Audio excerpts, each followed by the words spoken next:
नमस्कार, जय हिंद। आज से, जी हाँ, आज से आपको बिहार दरोगा प्रीवियस ईयर जो 2008 से अब तक जितने भी एग्जाम्स हुए हैं सबके क्वेश्चंस मैं डिटेल में कराऊंगा। 100 के 100 प्रश्न कराऊंगा, चाहे वो प्रारंभिक परीक्षा हो चाहे वो मुख्य परीक्षा हो। मतलब प्रीवियस ईयर में कहां से प्रश्न आए हैं, कैसे प्रश्न आए हैं, प्रश्न का तो रिवीजन होगा ही, साथ ही साथ आपको यह भी आइडिया लगेगा कि किस लेवल के, किस टॉपिक से, किस सब्जेक्ट से कितने प्रश्न, कैसे प्रश्न पूछे जाते हैं। उसी के हिसाब से आप अपनी तैयारी को अंजाम दीजिएगा। मैं बता दूं कि ये जो आज का क्वेश्चन है ये है 23 अप्रैल 2008 को जो परीक्षा हुआ था उसका। चूंकि 2008 का हमने इसलिए उठाया कि हमें ये आइडिया लगे क्वेश्चन का स्तर कैसे बढ़ता है, लेवल कैसे अप होता है, कैसे अप हो रहा है। पहले क्या पूछा जा रहा था, अब क्या पूछा जा रहा है। आज के क्वेश्चन में आप खुद से भी जब इसको लगाओगे तो टारगेट आज का है 70 प्लस। अगर 70 प्लस उठा रहे हो, 70 प्लस उठा रहे हो किसी भी कैटेगरी से, तो समझो कि तैयारी थोड़ी सही है। जो अच्छी तैयारी कर चुके हैं उनके लिए आज वाला में जो कट ऑफ होगा वो होगा 80 प्लस। जिनकी तैयारी थोड़ी हो चुकी है, अच्छी हो चुकी है, उनके लिए। तो चलिए आइए हम लोग शुरू करते हैं, समझते हुए चलेंगे। आइए, रज़्मनामा का फारसी में अनुवाद था। रज़्मनामा किसका फारसी में अनुवाद था भाई? रज़्मनामा जो है किसका अनुवाद है? अथर्ववेद का, रामायण का, महाभारत का या पंचतंत्र का? 4 ऑप्शन है, बहुत ही इजी प्रश्न है, इसको आप लोग आसानी से कर लेंगे। तो ध्यान दीजिए, रज़्मनामा जो है यह किसका है? तो यह जो है महाभारत का फारसी अनुवाद है। किसका? महाभारत का। यह पूछता है कि इसका अनुवाद किसने किया था? तो याद रखिएगा, बदायूनी। जी हां, बदायूनी ने इसका अनुवाद किया था। ध्यान रखिएगा, बदायूनी ने इसका फारसी में अनुवाद किया था। पंचतंत्र के लेखक कौन है? तो पंचतंत्र के लेखक जो है वो विष्णु शर्मा है। क्या नाम है इनका? विष्णु शर्मा। ध्यान दीजिएगा, पंचतंत्र का भी अनुवाद किया गया था। पंचतंत्र का भी अनुवाद किया गया था अनवर ए सादत। क्या नाम से? अनवर ए सादत। तो ये भी पूछ सकता है कि भाई पंचतंत्र का किस नाम से किया गया था? तो अनवर ए सादत। ध्यान रखिएगा। चलिए अगला सवाल, वह मुगल सम्राट जिसका 2 बार राज्य अभिषेक हुआ था कौन था? विकल्प है हुमायूं, औरंगजेब, जहांगीर, शाहजहां। तो 2 बार जिसका राज्याभिषेक हुआ था वह था आपका औरंगजेब। क्या नाम था? औरंगजेब। औरंगजेब का 1658 में भी हुआ और 1659 में भी हुआ। तो 2 बार हुआ था, ये दोनों बार ध्यान रखना है औरंगजेब। औरंगजेब के बारे में जान लीजिए। औरंगजेब को जिंदा पीर कहा जाता था। औरंगजेब को क्या कहा जाता था? जिंदा पीर। औरंगजेब जो था वह, जरा एक बार मैं मुगल साम्राज्य के शासकों का नाम आपको याद दिला दूं, कभी पूछता है सीक्वेंस। तो सबसे पहले बाबर, हुमायूं। इसके लिए एक ट्रिक है, मैं लिख देता हूं फिर आप समझ लीजिएगा। यहां पर मैं लिखता हूं, हाँ,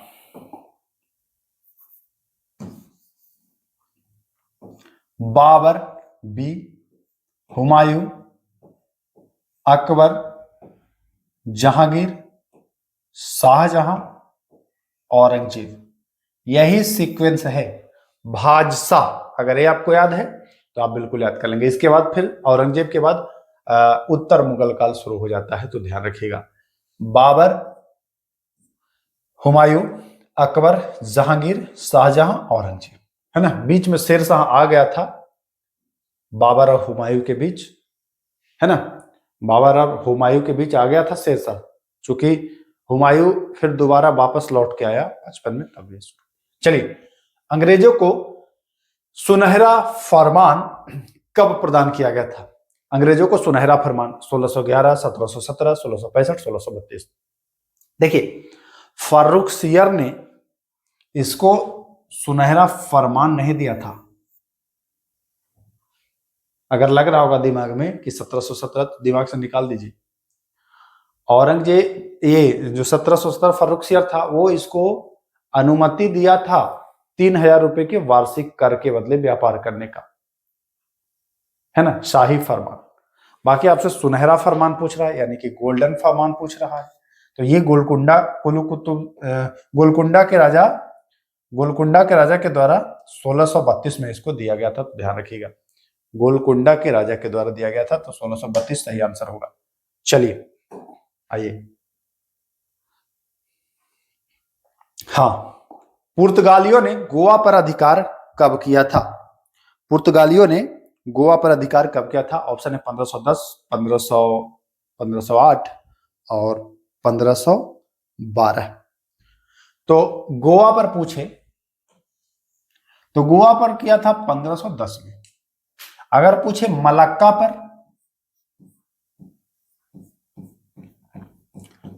पर तो 1511। अच्छा, इस समय पुर्तगाली गवर्नर कौन था? तो देखिए, प्रथम पुर्तगाली जो गवर्नर था वो था फ्रांसिस्को डी अल्मीडा। पहला जो था वह कौन था? डी अल्मीडा, है ना। पहला जो था वो डी अल्मीडा था, फ्रांसिस्को डी अल्मीडा।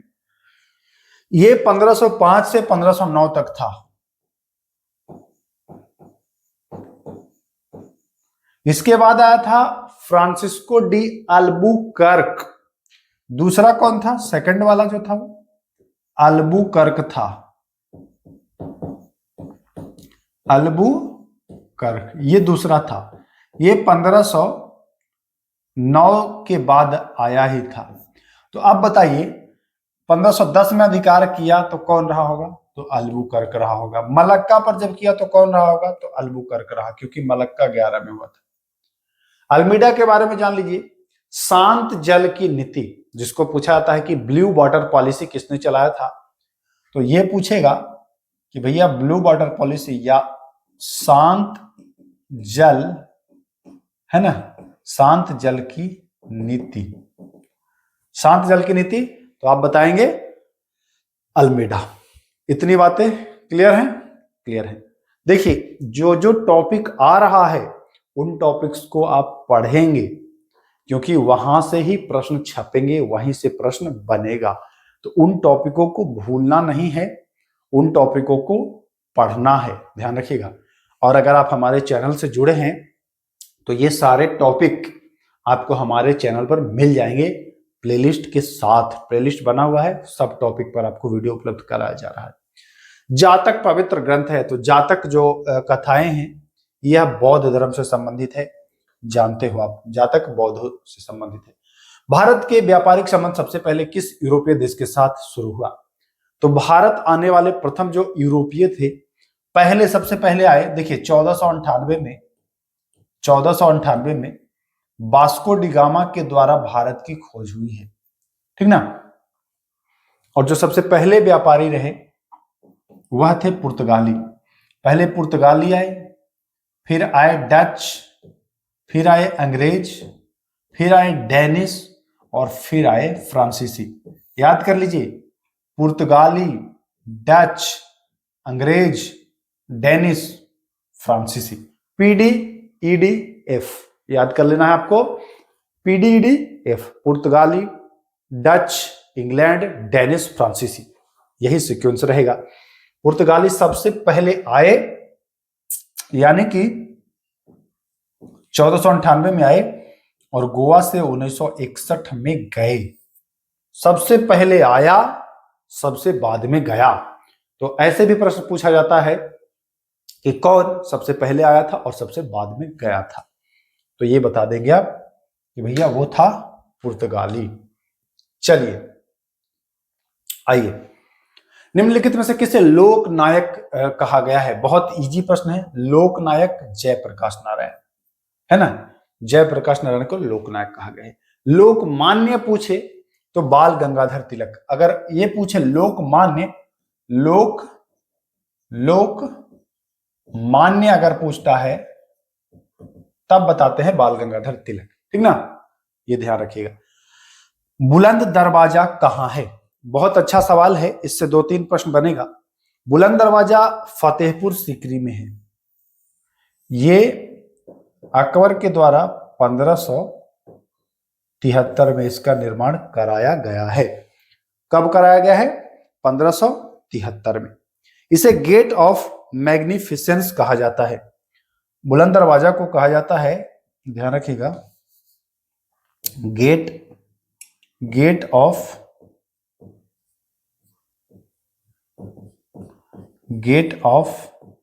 मैग्निफिसेंस,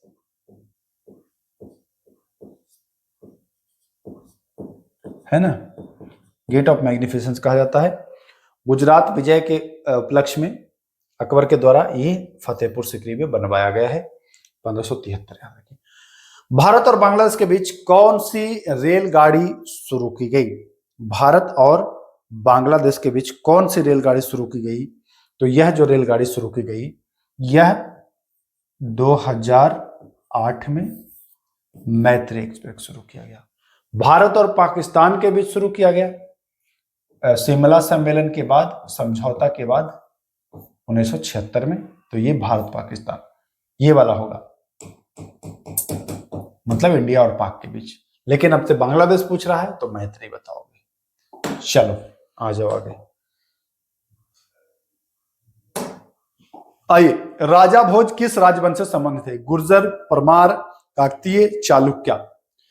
तो सुना ही होगा कहां राजा भोज और कहां, जानते ही हैं, गंगू तेली।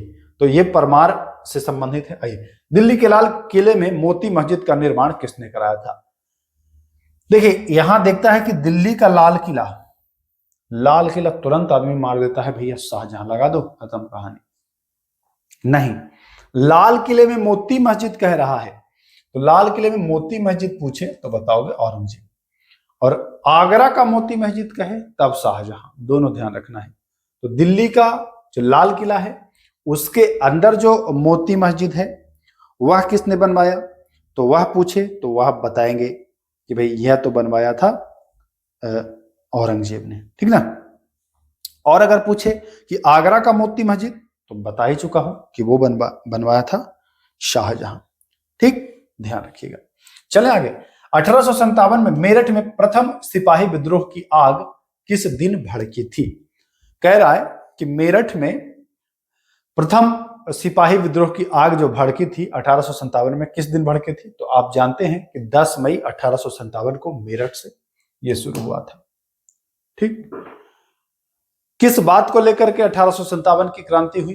तो मुख्य कारण तो यही था कि जो उसने अपना बंदूक चेंज किया था अपने सेनाओं का, उसमें जो कारतूस लगता था उसमें अफवाह फैलाया गया कि गाय और सुअर की चर्बी है और उसको कारतूस को दांत से काट के लगाना पड़ता था।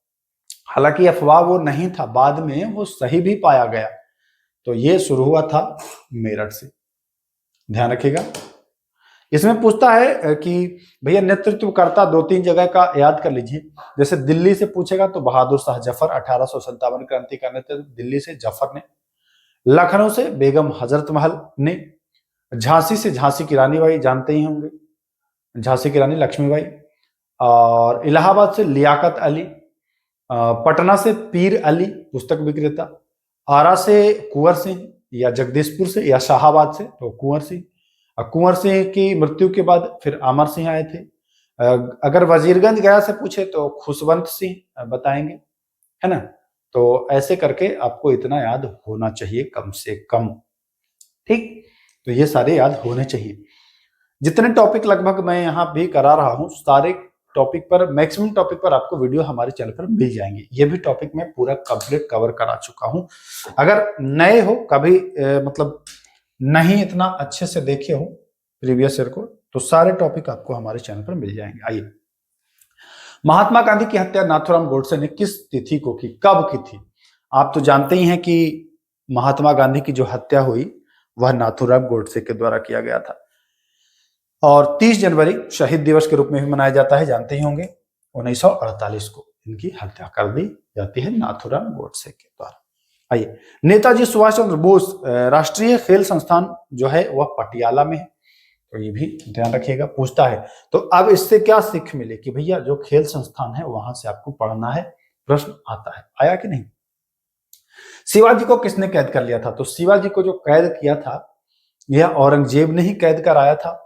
और औरंगजेब जान लीजिए कि इसको पहाड़ी चूहा कहता था शिवाजी को। शिवाजी को पूछता है कि कौन पहाड़ी चूहा कहता था, तो बताएंगे कि शिवाजी को जो पहाड़ी चूहा कहता था वह था औरंगजेब। औरंगजेब ही शिवाजी को पहाड़ी चूहा कह के और बुलाता था, ठीक है ना। एक चीज और ध्यान रखिएगा, यह सवाल पूछता है कि भाई औरंगजेब शिवाजी को कैद कर कहां रखा था। तो शिवाजी को जब कैद किया था, ये दरोगा में पूछा हुआ है, देखिए कैसे घुमाएगा। इसको कैद किया था तो इसको रखा था जयपुर महल में, है ना। इसको कहां रखा था? तो इसको रखा था जयपुर महल में। अब सवाल पूछता है कि औरंगजेब ने शिवाजी को कैद कर जयपुर महल में रखा था, यह जयपुर महल कहां था? पूछ दिया है ये वाला दरोगा में, मेंस में पूछ दिया है कि जयपुर महल कहां था। तो यह जो जयपुर महल था ना, ये जो जयपुर महल था, यह जयपुर महल आगरा में है। ये राजस्थान में मत समझ लीजिएगा कि राजस्थान की राजधानी है तो राजस्थान होगा, नहीं। जयपुर महल ये कहां में है?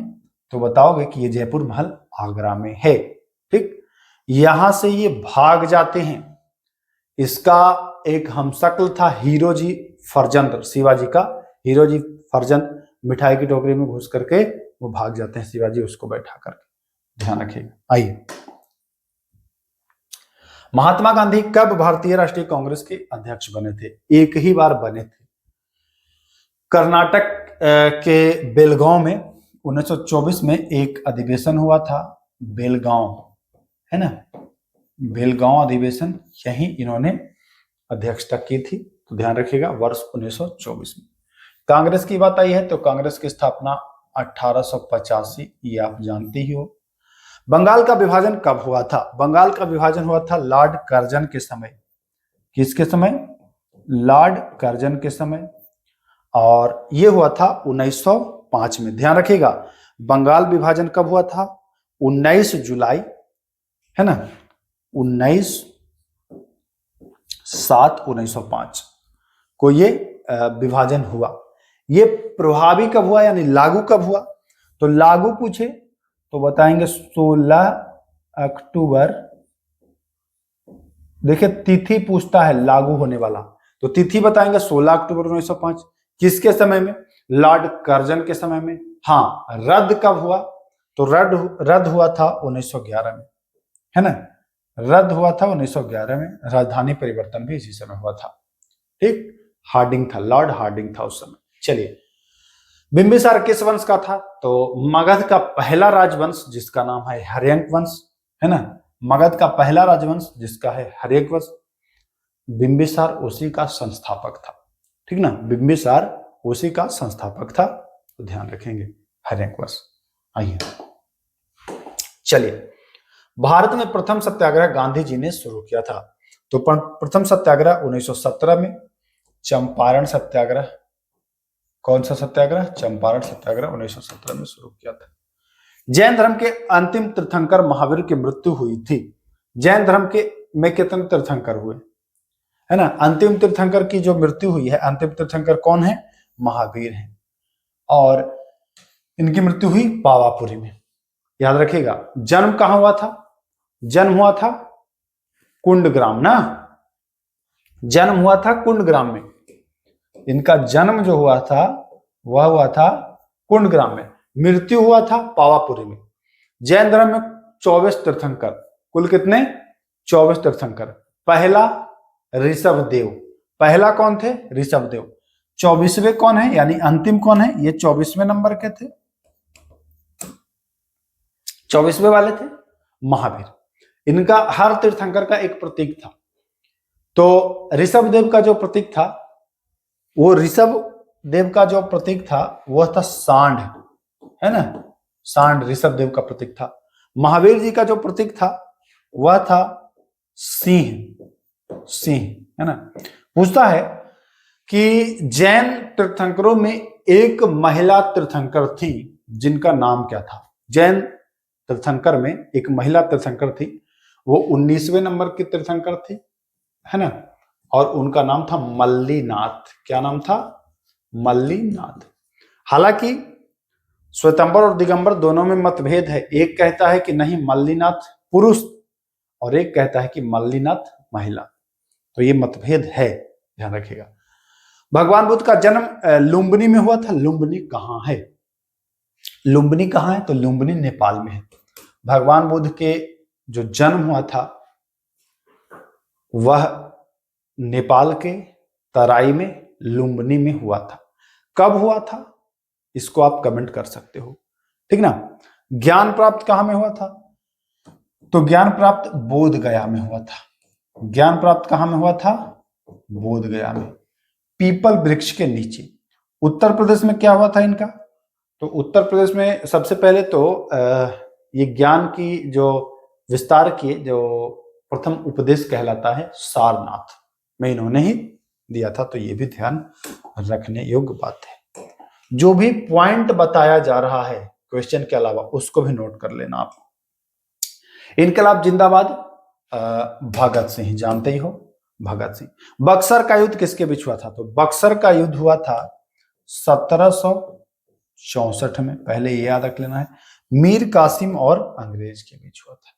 मीर कासिम की संयुक्त सेना हारी, और बक्सर के युद्ध से कहा जाता है कि अंग्रेजों की जो वास्तविक भारत में अगर पदार्पण हुआ, पदार्पण का मतलब वो नहीं कि आना, भारत में वास्तविक रूप से इन्होंने, अंग्रेजों ने अपनी अगर सत्ता जमाई तो बक्सर के युद्ध से ही। प्लासी का युद्ध तो षड्यंत्र का परिणाम था। प्लासी के युद्ध में तो देखा आपने कि कैसे सिराजुद्दौला के साथ षड्यंत्र हुआ है। अगर आप हमसे जुड़े हैं तो ये सारे टॉपिक मैं करा चुका हूं, बिल्कुल डिटेल में कहानी के माध्यम से पढ़ाया हूं मैं, आपको अच्छे समझ में आएगा।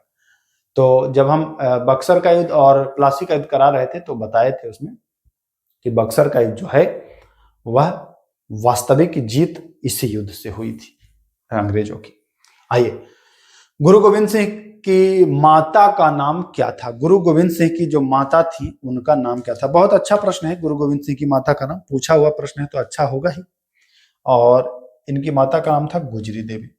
इनका जन्म हुआ था 1666 में, मृत्यु हुआ था 1708 में। ये सिखों के 10वें गुरु हुए। इसके बाद इन्होंने गुरु की गद्दी समाप्त कर दी, है ना, गुरु गोविंद सिंह ने। तो ध्यान रखिएगा। आइए चलिए, शेर शाह के बचपन का नाम क्या था? देखिए, शेर शाह के पिता का नाम था हसन खां, बचपन का नाम था फरीद खां। शेर शाह ने द्वितीय अफगान साम्राज्य की स्थापना की। प्रथम अफगान साम्राज्य लोदी वंश था, द्वितीय अफगान साम्राज्य ये शेर शाह था। शेर शाह हुमायूं को बहुत परास्त किया। हुमायूं को मतलब समझिए कि निर्वासित जीवन व्यतीत करने के लिए बेचैन कर दिया था शेर शाह। चौसा का युद्ध, बिलग्राम का युद्ध सब आपको पता ही होगा। शेर शाह का बचपन का नाम था फरीद खां नाम था। हसन खां उसके पिताजी का नाम था। हसन खां उसके पिताजी का नाम था, ध्यान रखिएगा।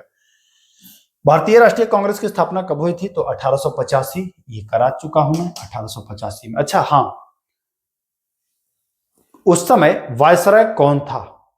ऑप्शन दे रहा हूं, lord Dufferin, lord Ripon, lord Lytton, या इनमें से कोई नहीं।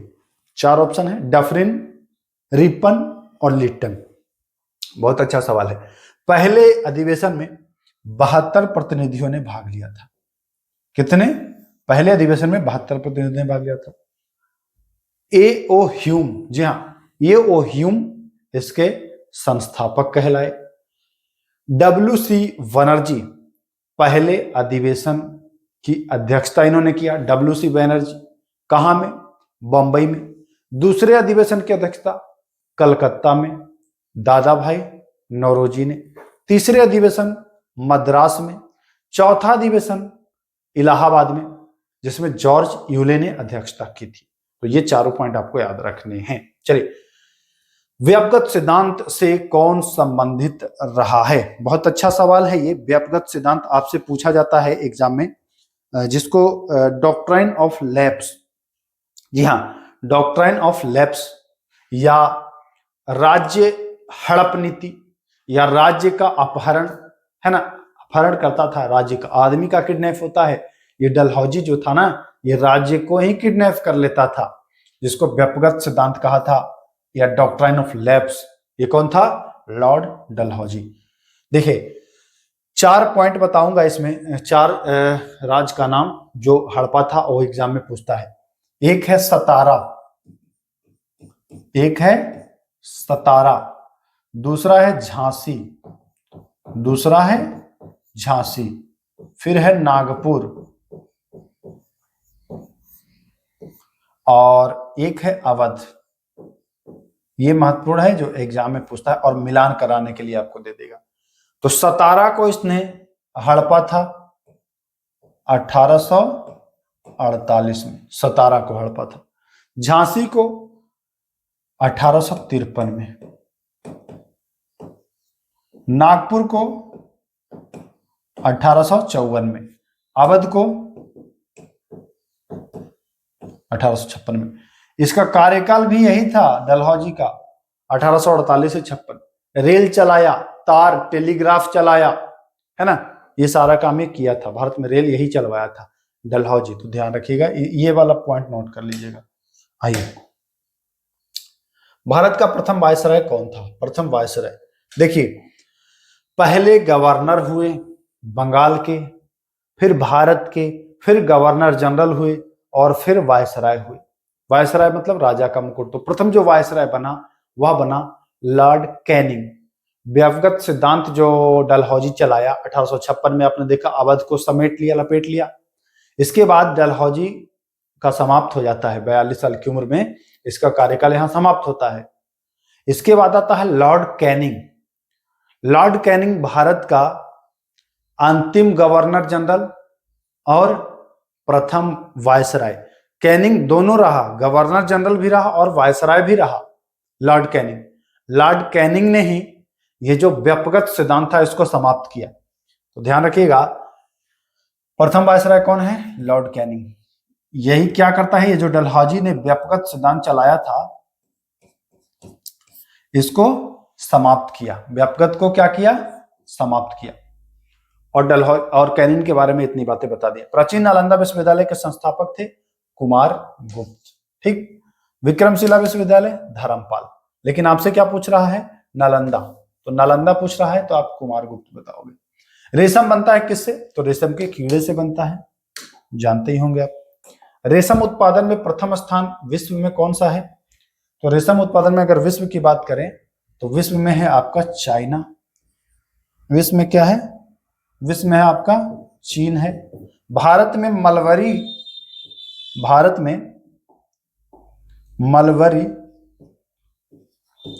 रेशम में पहला स्थान जो है वो है कर्नाटक। ये ध्यान रखिएगा, है ना। चलिए, सतलज, चिनाब और रावी में से सतलज, चिनाब और रावी किसकी सहायक नदी है? सतलज, चिनाब और रावी जो है वो किसकी सहायक नदी है? ये ध्यान रखिएगा, किसकी है? तो ये है सिंधु की। सिंधु 3180 किलोमीटर लगभग चलती है और ये तिब्बत में बोखर चू नामक जगह से निकलती है। भारत के लद्दाख केंद्र शासित प्रदेश से होते हुए ये अरब सागर में जाती है ना, तो ध्यान रखिएगा। पृथ्वी का एकमात्र प्राकृतिक उपग्रह है तो वो है कौन? चंद्रमा। पृथ्वी की अगर बात आई है तो पृथ्वी का एकमात्र उपग्रह है वो है चंद्रमा। 2 ऐसे ग्रह हैं जिनके कोई उपग्रह नहीं है। 2 ऐसे ग्रह हैं, एक तो बुध है और दूसरा कौन है? एक तो बुध है और दूसरा कौन है जिसके कोई उपग्रह नहीं है? कमेंट बॉक्स ओपन है, कमेंट करोगे आप। स्वेज नहर को स्वेज नहर भूमध्य सागर को जोड़ती है, तो आपको मैं याद करा दूं, आप भूलोगे नहीं, भूलो यानी भू और ला, भूला भूमध्य सागर और लाल सागर, ये होता है स्वेज नहर। जी हाँ, भूला यानी कि भूमध्य सागर और लाल से लाल सागर, भूमध्य सागर लाल सागर स्वेज नहर। फर्डिनेंट, इस भूमध्य स्वेज नहर को बनाने में जो इंजीनियर था फर्डिनेंट, इसका योगदान रहा है ना, तो ध्यान रखिएगा। चलिए, भगवान बुद्ध ने अपना पहला धर्मोपदेश कहाँ दिया था? तो धर्मोपदेश पहला दिया था इन्होंने सारनाथ में। सारनाथ को आप ऋषिपत्तनम के भी नाम से जानते हो, मृगदाव के भी नाम से जानते हो। जो इन्होंने अपना प्रथम उपदेश दिया, इस घटना को क्या कहा गया? तो इस घटना को कहा गया धर्मचक्र प्रवर्तन। ध्यान रखिएगा, धर्मचक्र प्रवर्तन। इनके गृह त्याग की घटना को कहा गया है महाभिनिष्क्रमण। दोनों याद रखना है। झारखंड देश का 28वां राज्य बना, ये 15 नवंबर 2000 को अलग हुआ। 29वां राज्य तेलंगाना बना, 2 जून 2014 को अलग हुआ। अनुच्छेद 370 जो 2019 में समाप्त हुआ, जम्मू कश्मीर से संबंधित है। भारत के महान्यायवादी की नियुक्ति राष्ट्रपति के द्वारा किया जाता है। महान्यायवादी अनुच्छेद आपको 76 में मिल जाएगा, राष्ट्रपति के द्वारा। भारत के राष्ट्रपति जो हैं वो अनुच्छेद 56(2) के तहत अपना त्याग पत्र जो देते हैं वो किसको देते हैं? अच्छा, राष्ट्रपति ना, हाँ राष्ट्रपति सही तो है, उपराष्ट्रपति को देते हैं। चलिए, भारत के वर्तमान राष्ट्रपति आपको कमेंट करना है। भारत के प्रमुख सेना वर्तमान में कौन है? आपको कमेंट करना है। भारत के मुख्य न्यायाधीश कौन है? कमेंट करना है। राज्य मंत्रिपरिषद किसके प्रति उत्तरदायी होती है? तो यह विधानसभा के प्रति उत्तरदायी होती है। विधानसभा की संरचना की अगर मैं बात करूं तो वो अनुच्छेद 170 में है। विधान परिषद का सृजन या अवसाधन 169 में है। देखिए, विधान परिषद पूछे तो 169 और विधानसभा पूछे तो 170। महान्यायवादी को कौन हटाएगा? राष्ट्रपति हटाएंगे। 76 अनुच्छेद तो महान्यायवादी के लिए है ही। आइए, राज्यसभा और लोकसभा की संयुक्त बैठक यानी कि ज्वाइंट सेशन कौन बुलाता है? बुलाना पूछ रहा है। क्या पूछ रहा है कि संयुक्त अधिवेशन जो होता है उसको बुलाता कौन है? तो बुलाता तो भाई राष्ट्रपति है, लेकिन अध्यक्षता कौन करता है?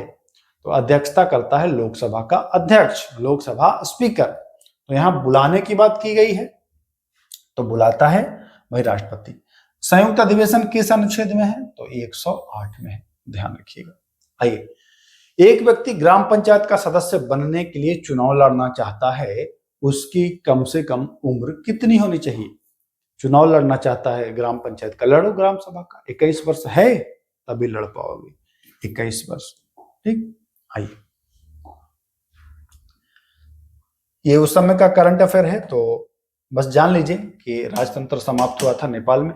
राज्यसभा का सदस्य बनने के लिए न्यूनतम उम्र सीमा, राज्यसभा का सदस्य के लिए 30 वर्ष, लोकसभा के 25 वर्ष, राष्ट्रपति के लिए 35 वर्ष, पंचायत के लिए 21 वर्ष, मत देने के लिए 18 वर्ष, है ना। तो ये चारों याद रखना है। वोट देना 18 वर्ष, पंचायत लड़ना 21 वर्ष, लोकसभा 25 वर्ष, राज्यसभा 30 वर्ष, राष्ट्रपति बनना है 35 वर्ष। अब बताइए, प्रधानमंत्री बनने के लिए न्यूनतम आयु कितनी होनी चाहिए? है किसी को पता? तो कमेंट करिए, प्रधानमंत्री बनने के लिए न्यूनतम आयु कितनी होनी चाहिए? चलिए, भारत के राष्ट्रपति को पद से कौन हटा सकता है? तो भाई संसद हटाती है महाभियोग लगा करके। महाभियोग की प्रक्रिया अनुच्छेद 61 में दिया गया है, 61A में। महाभियोग का जो प्रोसेस है वो संयुक्त राज्य अमेरिका के संविधान से लिया गया है, तो ये भी सब आपको याद रखना है।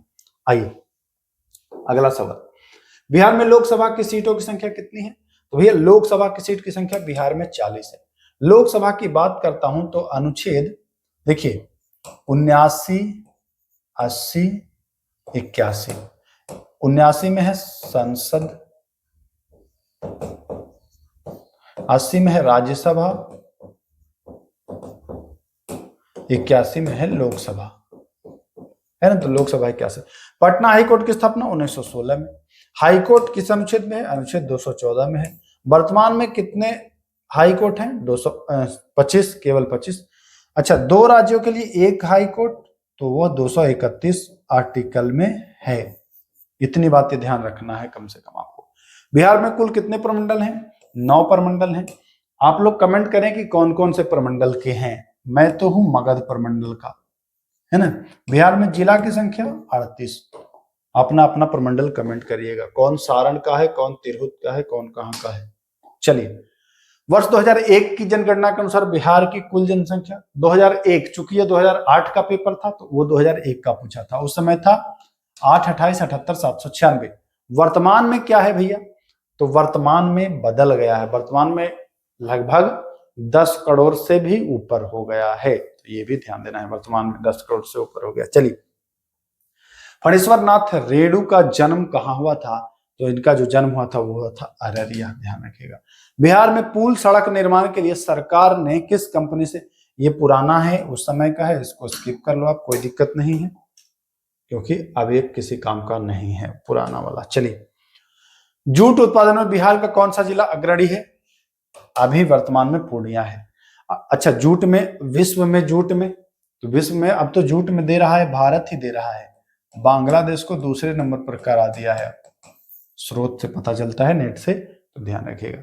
जूट को गोल्डन फाइबर कहा जाता है, जूट को क्या कहा जाता है? गोल्डन रेशा या गोल्डन फाइबर, है ना। चलिए, 1857 के विद्रोह में बाबू कुंवर सिंह ने जो नेतृत्व किया था, ये मैं पहले करा चुका, आरा से, जगदीशपुर से या बिहार से भी पूछता है तो इन्हीं का नाम आता है। नवनिर्मित नालंदा विश्वविद्यालय के विजिटर एपीजे अब्दुल कलाम रहे उस समय का ही प्रश्न है ये, तो इसको छोड़ेंगे। आइए, बढ़िया प्रश्न है ये भी।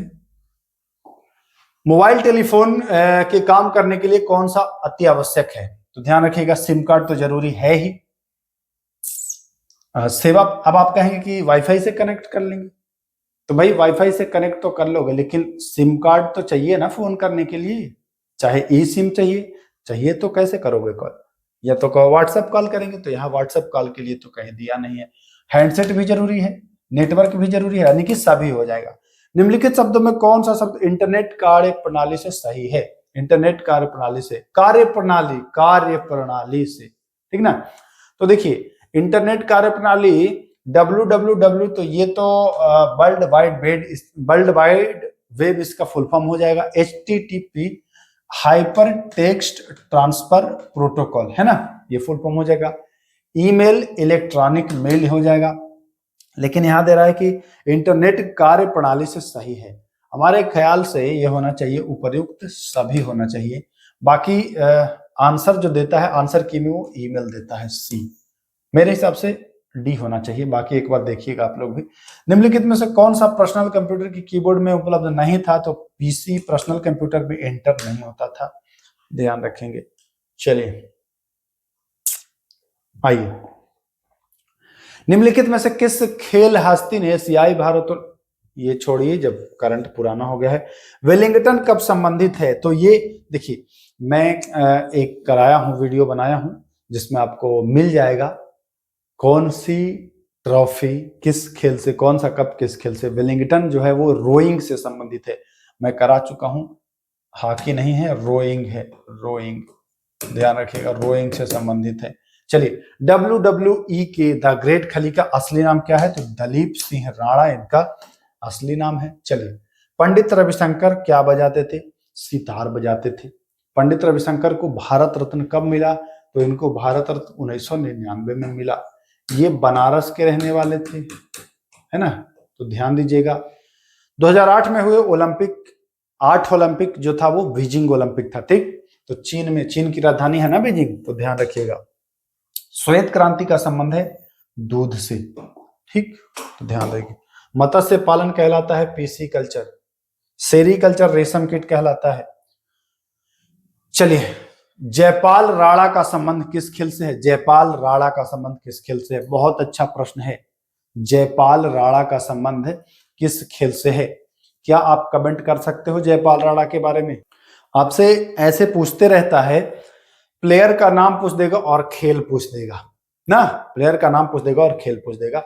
तो जयपाल राणा आपको अगर आता है तो बताएंगे, नहीं आता है तो कोई बात नहीं, निशानेबाजी लगाएंगे। भारतीय स्टेट बैंक ने 2007 में, ये 2007 का प्रश्न है, कोई मतलब नहीं है। सार्क का सबसे नया देश तो अफगानिस्तान हो जाएगा, है ना। सार्क का मुख्यालय कहां में है? काठमांडू में। ठीक, चलिए। संयुक्त राष्ट्र संघ यूएनओ, यूएनओ का मुख्यालय है तो ये न्यूयॉर्क में है और 1945 में इसका स्थापना हुआ था यूएनओ का, ध्यान रखिएगा। अंतर्राष्ट्रीय महिला दिवस 8 मार्च, आप जानते ही हो, कोई दिक्कत नहीं है। ध्यानचंद जो मेजर ध्यानचंद है, इन्हें हॉकी का जादूगर कहा जाता है, हॉकी से संबंधित है ये, तो ये भी आपको ध्यान रखना है। चलिए, टाई बेकर किससे संबंधित है? टाई बेकर किससे संबंधित है? तो टाई बेकर जो शब्द है ये फुटबॉल से संबंधित है। संभवतः टाई बेकर जो शब्द है यह किससे संबंधित है? तो ये फुटबॉल से संबंधित है। तो जो सही आंसर हो जाएगा वो ऑप्शन नंबर बी हो जाएगा, यानी टाई बेकर फुटबॉल। ठीक है ना। चलते हैं आगे, अगला प्रश्न देखिए क्या कह रहा है। अगला सवाल है कामायनी। कामायनी, देखिए कामायनी ही नहीं, कामायनी, आंसू, लहर, ये तीनों है इन्हीं का। कामायनी, आंसू, लहर किसका है भाई? तो ये जयशंकर प्रसाद।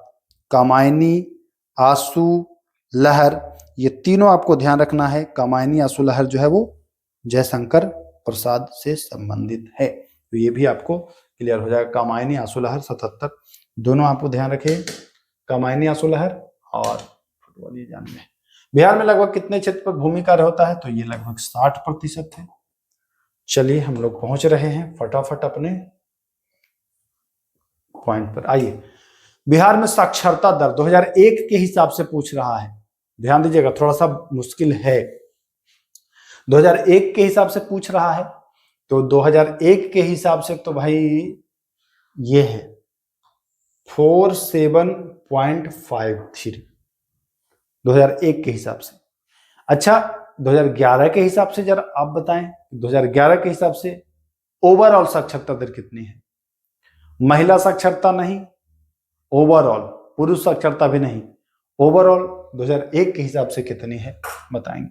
मुंगेर में निम्नलिखित में से किसकी राजधानी थी? तो मुंगेर जो था वो मीर कासिम की राजधानी था, जानते ही हो। निम्नलिखित में विद्युत धारा मापते हैं, विद्युत धारा मापते हैं एमीटर से, इसको सीरीज में लगाते हैं। पूछता है कि एमीटर को किस में लगाया जाता है? तो सीरीज में लगाया जाता है, ये भी ध्यान रखिएगा। आइए, डायनमो वह यंत्र है जो यांत्रिक ऊर्जा, है ना, यांत्रिक ऊर्जा को वैद्युत ऊर्जा में बदल देता है, डायनमो। डायनमो के आविष्कारक माइकल फैराडे, लिख लीजिएगा। अल्बर्ट आइंस्टीन क्या थे? तो अल्बर्ट आइंस्टीन जो थे यह थे एक क्या थे? भौतिक शास्त्री ना, भौतिक शास्त्री। इनको नोबेल मिला था वो प्रकाश विद्युत प्रभाव के लिए 1921-22 में मिला था इनको नोबेल। 21 में घोषणा और 22 में मिला था, प्रकाश विद्युत प्रभाव के लिए, ध्यान रखिएगा। टेलीफोन के आविष्कारक तो जानते ही हो, ग्राहम बेल, है ना, अलेक्जेंडर ग्राहम बेल। भाप के इंजन, तो भाप के इंजन का आविष्कारक कौन था? जेम्स वाट, है ना, ध्यान रखिए, जेम्स वाट। संक्षिप्त रूप PSLV, polar satellite launch vehicle, polar satellite launch vehicle, हाँ, पोलर सैटेलाइट लॉन्च व्हीकल। ठीक, जब किसी मध्यम का ताप बढ़ता है तो उसमें प्रकाश का वेग, अच्छा, मीडियम का ताप बढ़ने से प्रकाश के वेग पर प्रभाव नहीं पड़ता है। क्या होता है? अगर माध्यम का ताप आप बढ़ा रहे हो तो प्रकाश का वेग जो है वो नहीं बढ़ने वाला है, न घटने वाला है, तो क्या होने वाला है? अपरिवर्तित रहने वाला है। मुख्यतः निम्न ग्लोबल वार्मिंग के लिए जिम्मेदार है, मुख्य रूप से ग्लोबल वार्मिंग के लिए जिम्मेदार जो है मुख्यतः वह है कार्बन डाइऑक्साइड यानी कि CO2, बाकी CH4 भी जिम्मेदार होता है और N2O भी जिम्मेदार होता है, लेकिन मुख्यतः पूछ रहा है तो मुख्यतः CO2 बताओगे। निम्नलिखित किसमें अपरंपरागत ऊर्जा, अपरंपरागत ऊर्जा सीधा जान लीजिए कि वो समाप्त नहीं होगा, वो समाप्त नहीं होगा। अब बताइए इनमें से कौन समाप्त नहीं होने वाला है? तो भैया सूर्य से उपयोग करिए ना, जला के लालटेन बनाइए, कोई दिक्कत है? खत्म होगा क्या सौर? सूर्य खत्म होगा तो पृथ्वी ही समाप्त हो जाएगी, बिल्कुल हो जाएगी, तो सौर लालटेन हो जाएगा। गैल्वेनाइज्ड लोहा चादरों पर किसकी परत होती है? गैल्वेनाइजेशन में या यसद लेपन कहते हैं उसको, यसद मतलब जस्ता का प्रयोग किया जाता है। आइए 87 का जो आंसर हो जाएगा वो हो जाएगा भैया जस्ता। पृथ्वी में उपलब्ध सबसे कठोरतम पदार्थ तो हीरा। हीरा हीरा हीरा हीरा का अपवर्तनांक पूछता है 2.42, ध्यान रखेंगे। वॉशिंग सोडा, इसको आप धोबिया सोडा या धोवन सोडा भी कहते हैं, Na2CO3 इंटू 10H2O। जी हाँ, Na2CO3 इंटू 10H2O। यही बेकिंग सोडा हो वॉशिंग की जगह, यानी कि खाने वाला पकाने वाला, तो NaH हो जाएगा, केवल CO3 वही रहेगा। तो ध्यान रखना है Na2CO3 यानी कि सोडियम कार्बोनेट। ठीक, बाइकार्बोनेट हो जाए तो ये खाने वाला हो जाता है। किस रक्त वर्ग के व्यक्ति सर्वदाता यूनिवर्सल डोनर्स, मतलब सबको दे सकता है? कौन, किसका ब्लड सबको चढ़ाया जा सकता है? तो वो होता है O नेगेटिव। क्या होता है?